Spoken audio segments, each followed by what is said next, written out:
हमारे साथ है सिरसा से सांसद रही सुनीता दुग्गल, और अब जो भाजपा की उम्मीदवार है।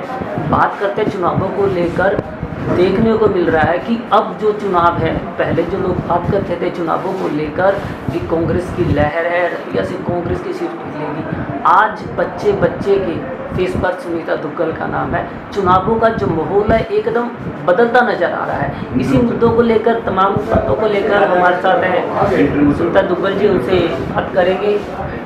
नमस्कार मैम। नमस्कार। सबसे पहले आपसे पूछना चाहेंगे जी, जनता का कहना है कि सुनीता दुग्गल से पॉजिटिव एनर्जी आती है जी, जो कि जरनैल सिंह अभी जो भाजपा उसके कांग्रेस के उम्मीदवार हैं उनमें काफ़ी एटीट्यूड देखने को मिल रहा है। जी।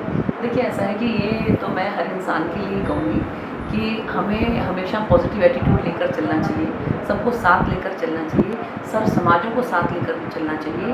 परमपिता परमात्मा ने सबको जो है वो एक जैसा बनाया है कि लेकिन सब अपनी अपनी बुद्धि के हिसाब से काम करते हैं। तो मैं तो यही चाहती हूँ कि सब पॉजिटिव एटीट्यूड रखें और सकारात्मक अगर विचार रखेंगे तो अपने आप ही जो है वो सकारात्मकता जो है आपकी तरफ अट्रैक्ट हो। सोशल मीडिया की बात करते हैं मैम, जब आपको टिकट मिली थी, जब हमने पोस्टर डाली थी दी रतिया से आपकी से एमएलए चाहते, तो तब वो रिस्पॉन्स नहीं था, और अब गिने चुने दिनों में ही आपका सोशल मीडिया पर भी इतना खराब बन चुका है, तो उसका कारण क्या है? क्या आपने जादू किए हैं गत दिनों में ही? देखो, ऐसा है कि 2014 के अंदर मैंने चुनाव लड़ा था और रतिया की जनता ने अपार स्नेह, अपार समर्थन जो है वो बरसाया था। और उसके बाद मैं 2019 में सांसद बनी, और सांसद बनने के बाद देखिए 2 साल हमारे कोरोना में निकल गए, 1 साल हमारा आंदोलन में निकल गया, तो केवल 2 साल बचे। तो मैं जितनी सेवा मैं चाहती थी रतिया की जनता की 9 की 9 विधानसभाओं में, तो मैं उतनी नहीं कर पाई। और इसलिए शुरू में जो नाराज़गी थी लोगों की, मैंने हाथ जोड़ के सबसे प्रार्थना की और मैंने कहा कि अगर कोई गलती मुझसे हो गई है तो मैं वो दोहराऊंगी नहीं।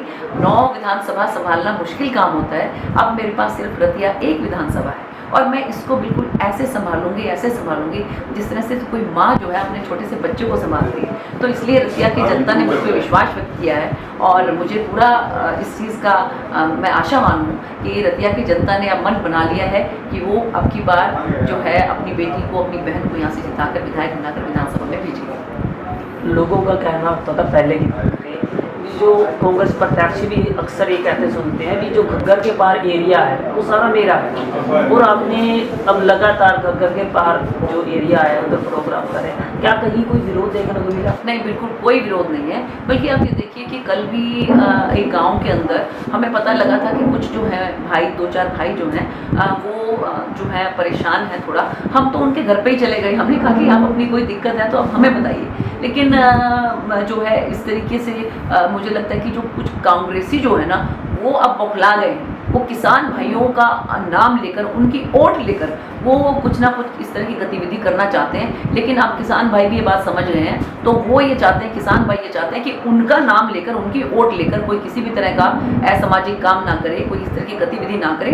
तो अब वो लोग भी अलर्ट हो गए हैं और वो लोग देखना चाह रहे हैं कि कौन इस तरह की हरकत कर रहे हैं, और उनको फिर वो धमकाते भी हैं कि आप लोग हमारा नाम लेकर इस तरह का काम क्यों कर रहे हो, जब हम किसी तरह का कोई विरोध नहीं कर रहे हैं। क्योंकि मैं बार बार ये कहती हूँ, मैंने पहले भी ये बात कही कि किसान भाई कोई हमसे अलग नहीं है, वो बिल्कुल हमारे अपने भाई हैं। और अगर हम बैठ के कोई बातचीत करेंगे तो जिस तरह से मैंने कहा था लोकसभा के लिए भी कि अगर बात करेंगे, उनकी बात को मैं प्रॉपर तरीके से ऊपर तक मैं रखती हूँ। और अब विधानसभा में रतिया की जनता की, हमारे किसान भाइयों की जो बात होगी उसको प्रॉपर तरीके से मैं हमारी विधानसभा के अंदर रख सकूँगी। तो ये अपना रिप्रेजेंटेटिव, अपना प्रतिनिधि ऐसा चुनना चाहिए कि जो आपकी बात को एक सही प्लेटफॉर्म के ऊपर रख सके। तो ये बात हमारे किसान भाई समझ गए हैं और इसलिए किसी तरह का कोई विरोध नहीं। जब भाजपा में विधायक रहे लक्ष्मण नाप्पा ने पार्टी छोड़ी थी तो उन्होंने बड़ा कहा था भी ऐसे होगा वैसे होगा, क्या चुनावों पर कुछ असर देखने को मिला उनका पार्टी छोड़ने का? देखिए, हर नेता की ना अपनी अपनी खुद की जो है पर्सनल विचारधारा होती है। उनको नहीं लगा होगा कुछ ठीक, तो इसलिए उन्होंने पार्टी को छोड़ के कांग्रेस पार्टी को ज्वाइन किया। तो मैं इसके बारे में कोई टिप्पणी नहीं करना चाहती। छोड़ने के बाद कोई असर दिखा चुनावों में?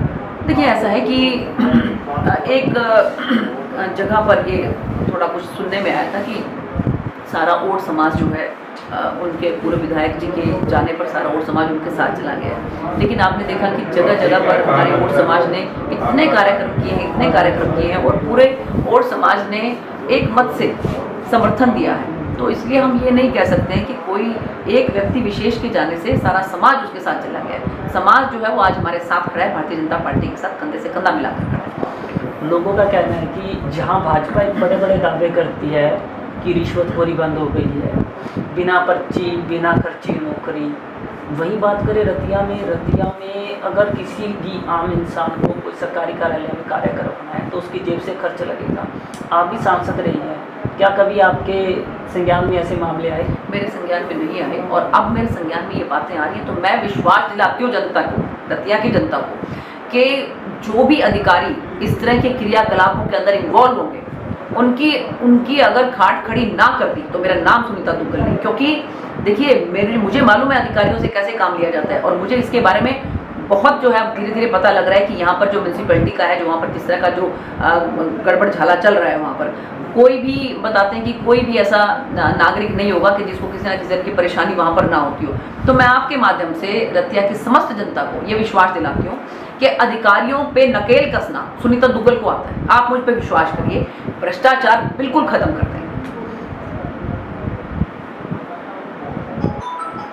लगातार देखने को मिल रहा है कि कई समाज के लोग लगातार आपको समर्थन दे रहे हैं।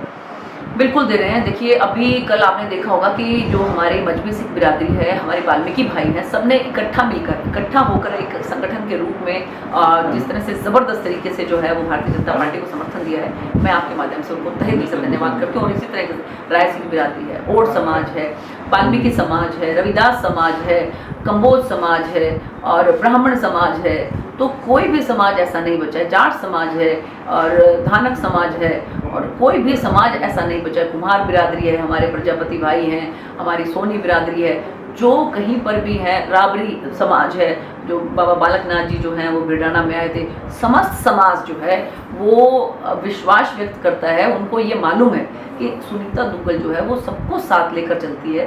वो किसी व्यक्ति विशेष को या किसी एक समाज को चुन के नहीं चलती है, वो सबको साथ लेकर चलती है। इसलिए समस्त समाज का जो है वो समर्थन हमारे साथ है, और मैं बहुत धन्यवाद करती हूँ। क्या आपकी पार्टी के पुराने कार्यकर्ता साथ चल रहे हैं? सब साथ चल रहे हैं। आप एक भी जो है कार्यकर्ता का नाम बताइए, सब के सब हमारे साथ चल रहे हैं। और ज़बरदस्त संगठन के अंदर इतनी मजबूती है, और उस मजबूती के आधार पर ही, जनमानस के समर्थन के आधार पर ही मुझे विश्वास है कि 5 तारीख को 5वें नंबर का कमल का बटन दबाकर सब अपनी बहन को, अपनी बेटी को जिताकर विधानसभा में भेजने का काम करेंगे। अब ये चुनाव विधायक के नहीं डिप्टी सीएम का बन चुका है। आप अगर मान लीजिए सरकार बन जाती है, आप डिप्टी सीएम बन जाए, सबसे पहले रतिया की कौन सी समस्या है जो आप कलम से करना चाहेंगे? सबसे पहले देखिए पूरा विश्वास है कि तीसरी बार फिर से विनायक सिंह सैनी जी के नेतृत्व में जो है वो हरियाणा के अंदर भारतीय जनता पार्टी की सरकार जो है बनने जा रही है, और उसमें मुझे जो भी जिम्मेवारी मिलेगी मैं ईमानदारी के साथ उसको निभाऊंगी। और जहाँ तक बात है कि समस्या का, तो सबसे पहले जो मेरा फोकस रहेगा वो रहेगा कि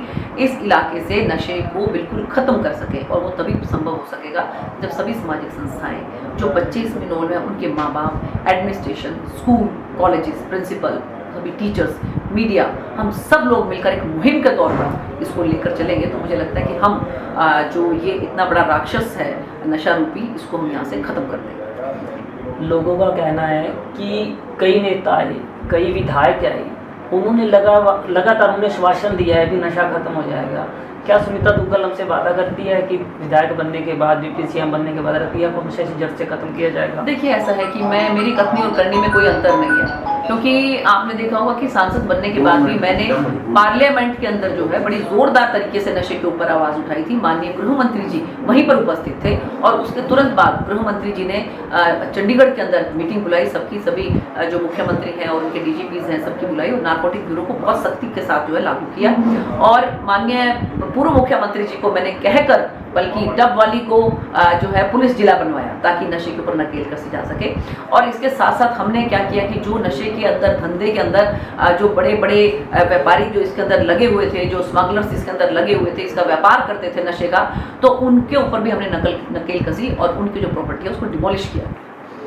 लगातार ना कई बार कांग्रेस के प्रत्याशी के मुझसे सुनने को मिलता है कि अगर सुनीता दुग्गल विधायक बन जाती है तो आपको साइन करवाने के लिए दिल्ली, चंडीगढ़, गुड़गांव जाना पड़ेगा। आपके माध्यम से मैं कहना चाहूँगी सभी समस्त रतिया वासियों को कि आपने 10 साल की मेरी राजनीति में देखा है कि मेरी कथनी और करनी में अंतर नहीं है। सुनीता दुग्गल रतिया के अंदर घर बनाएगी, आप लोगों के बीच में रहेगी। जी। तो शहरवासियों से क्या अपील करना चाहोगे? शहरवासियों से यही अपील करना चाहती हूँ कि आप लोगों ने बहुत प्यार, बहुत समर्थन मुझे दिया है, बहुत आशीर्वाद मुझे दिया है। तो एक बार फिर से मैं आपसे आग्रह करती हूँ कि 5 तारीख को 5वें नंबर पे कमल का बटन है और उस पर ज़्यादा से ज़्यादा वोट डालकर अपनी इस बेटी को, अपनी इस बहन को एक मौका दें।